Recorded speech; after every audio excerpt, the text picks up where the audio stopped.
Root is a board game built on tactical strategy, asymmetric mechanics, and an unfolding narrative.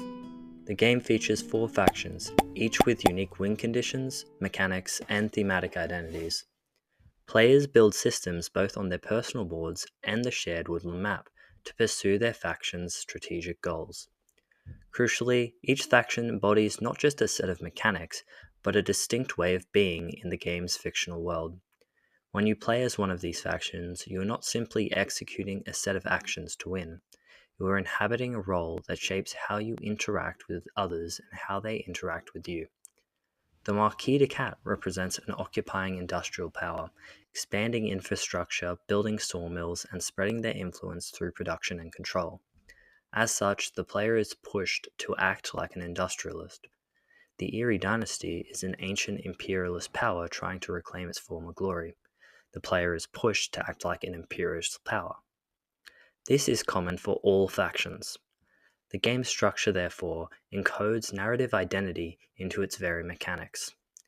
This essay will examine how Root aligns gameplay with narrative identity using Clint Hocking's concept of ludonarrative dissonance and Vanhi Ranatharan's account of rhythmic play.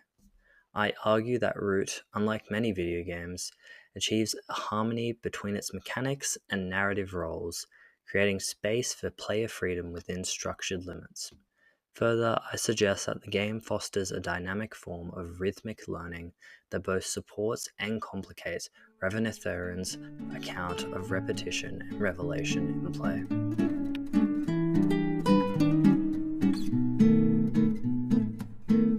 Clint Hocking introduced the concept of ludonarrative dissonance into discussions of games. He describes ludonarrative dissonance as the powerful dissonance between what a game is about as a game and what it is about as a story. At the heart of this is a concern that the interesting things that games do with ideas and narratives is how they make gameplay and narrative come together in harmony. Yet many games struggle with this. They can sometimes force or heavily encourage characters to do things that are not in line with the game's narrative or ethos, or characters can find ways to break the narrative illusion by choosing to take actions that disrupt the story being told.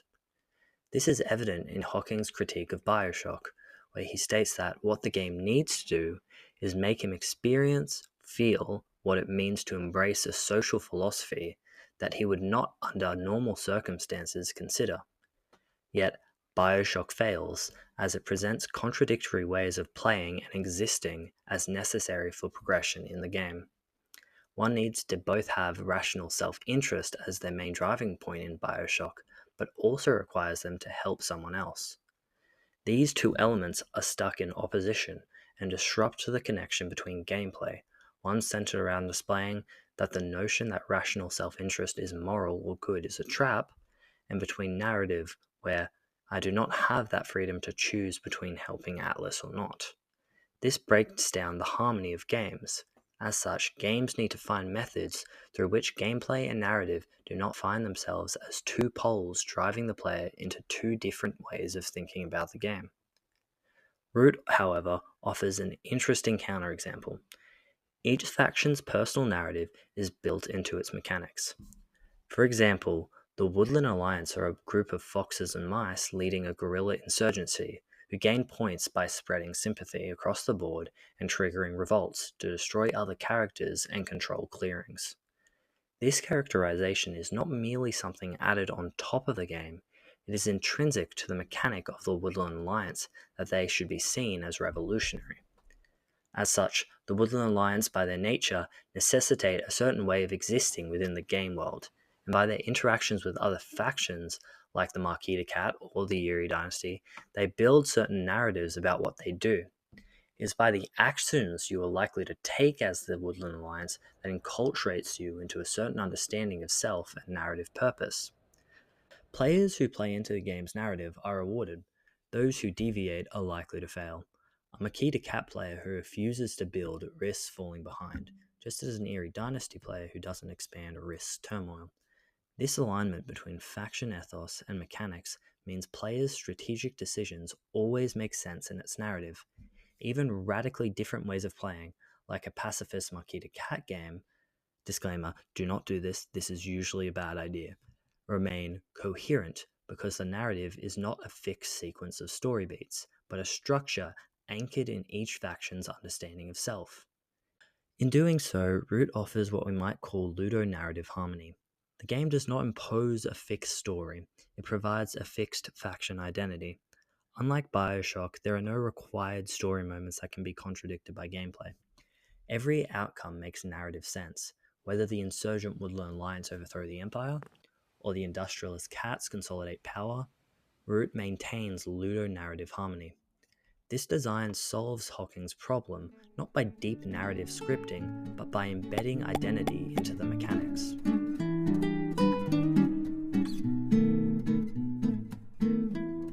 Raven Theron sees part of the appeal of games to be their rhythmic nature. This of course does not mean that they repeat themselves over and over again, but that learning to repeat actions in order to complete a goal has a kind of incantatory, revelatory power, as it allows individuals to apprehend reality at a new level of consciousness. By finding problems occurring in video games, one learns to adapt their behaviors well to illuminate a new way of overcoming struggles that present themselves. This is rhythmic. There is no simple formula to games in which you always do the same thing at the same time in the same manner. There will always be variation. As such, there is repetition with a difference. Gaming is similar to receiving feedback on past actions that were not working.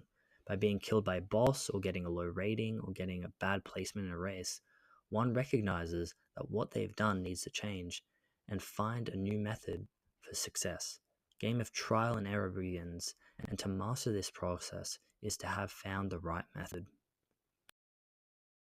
Root seems to be an interesting case for Ravenna-Theron's theory. While goals are set out and clear methods for how to achieve one's goals are known, there are so many smaller parts of the game that can complicate this process. Take the Eerie Dynasty. Their win condition seems straightforward. Place roosts across the forest and accumulate points. To perform actions, players must add cards to their decree, which they must carry out in order each turn. If they ever fail to do this, they fall into turmoil, losing points, discarding their decree, and changing leadership. So let's say I put a mouse card into my decree, and I must recruit from a roost with a matching mouse clearing. If an opponent came and destroyed the roost at my mouse clearing, I would not be able to fulfill my decree and would go into turmoil. This creates a rhythm of play that involves both planning and improvisation. Players must anticipate opponents' moves, account for future problems, and strategically limit their commitments. This is not simply repetition in the sense Ravenna-Theron describes. The anticipatory structure of Root means that much of the player's strategy develops before failure, not only in response to it. Players must constantly evaluate the short and long-term benefits of others' moves, asking, what advantage does this action give my opponent? How does it threaten my opponent? How can I respond, preempt, or exploit this? Learning in Root involves rhythm, but also proactivity. The failures that produce insight are not just direct defeats like losing to a boss, but subtle miscalculations in forecasting complex multiplayer interactions. Through repeated play, players internalize these rhythms, developing what might be called strategic intuition. Hocking's and Ravenna-Theron's frameworks illuminate different but complementary aspects of Root. Hocking provides a lens for understanding why the game's faction design works narratively. Mechanics and ethos are aligned, producing harmony rather than dissonance. Ravenna-Theron helps explain how Root feels to play as a rhythmic and strategic experience that trains players to think dynamically. But Root also pushes back on both frameworks. Against Hocking, it suggests that harmony can be achieved not through tightly scripted narratives, but through simple, evocative character structures embedded in gameplay. Against Ravenna-Theron, it shows that rhythm is not only reactive, but anticipatory, in which players need to predict and adapt to unique problems.